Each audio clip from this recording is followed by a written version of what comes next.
பாவ அறிக்கையும் மன்றாட்டும். பாவ அறிக்கை. சங்கீதம் 18ஆம் அதிகாரம் 21ஆம் வசனம்.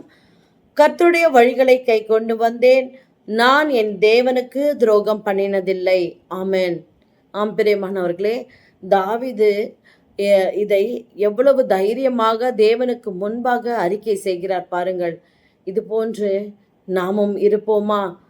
நாம் அவருக்கு முன்பாக தைரியமாய், நான் இதை செய்யவில்லை, நான் உமக்கு விரோதமாய் நான் பாவம் செய்யவில்லை என்று நம்மால் சொல்லக்கூடுமா? பிரியமானவர்களே, இந்த சிறியரில் ஒருவனுக்கு எதை செய்தீர்களோ அதை எனக்கே செய்தீர்கள் என்று ஆண்டவர் சொல்லியிருக்கிறார். சிறுமைப்பட்டவர்களுக்கு அவர்கள் எந்த எல்லையிலே தேவைகளோடு, ஏக்கத்தோடு, தாகத்தோடு, தவிப்போடு இருக்கிறார்களோ அந்த எல்லையிலே நாம் அவர்களுக்கு உதவி இருக்கிறோமா என்று சற்று சிந்தித்து பார்ப்போம். பாருங்கள், நன்மை செய்யும்படி ஆண்டவர் பூமியிலே உலாவினார். நம்மையும் அந்த நோக்கத்திற்காக தான் அழைத்தார். இப்பொழுது உங்கள் இருதயத்திலே தேவனுக்கு விரோதமாய் நான் இதை செய்துவிட்டேனே என்று எந்த காரியத்தை குறித்து உங்கள் இருதயத்திலே ஆவியானவர் உணர்த்துகிறாரோ அதை அறிக்கை செய்யுங்கள்.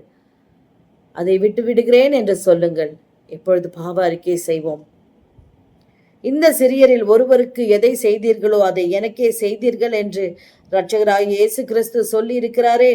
நாம் கர்த்தருடைய வழிகளை கை கொண்டு வந்தோம் என்று சொன்னாலும் நாம் தேவனுக்கு துரோகம் பண்ணி இருக்கிறோமா என்று நம்மை நாமே ஆராய்ந்து பார்த்து இப்பொழுது பாவ அறிக்கை செய்வோம். கர்த்தாவே, உமக்கு பிரியமில்லாத சுபாவங்களான கோபம், பிரிவினை, எரிச்சல், மூர்க்கம், நன்மை செய்ய அறிந்திருந்தும் அதை செய்யாமல் இருந்து தங்கள் கரங்களை மறைத்து கொண்டிருந்தோமானால், ஆண்டவரே, வேஷமாகவே மனிதன் திரிகிறான் என்று சொன்னபடி நாங்களும் ஆண்டவரே முகமூடி அணிந்து கொண்டு திரிந்து கொண்டிருக்கிறோம். தயவாய் ஆண்டவரே, நாங்கள் அப்படி துன்மார்க்கமாய் துணிகரமாய் செய்த உம்மை துக்கப்படுத்தின எல்லா காரியத்தையும் சுபாவங்களையும் தயவாய் எங்களுக்கு மன்னியும். உம்முடைய இரத்தத்தினாலே எங்களை கழுவி சுத்திகரித்து மீண்டும் ஒரு விசையாய் எங்களை மன்னித்து தூக்கிவிடும்படியாய் கெஞ்சி மன்றாடுகிறோம். இயேசுவின் மூலம் ஜெபிக்கிறோம் பிதாவே, ஆமென்.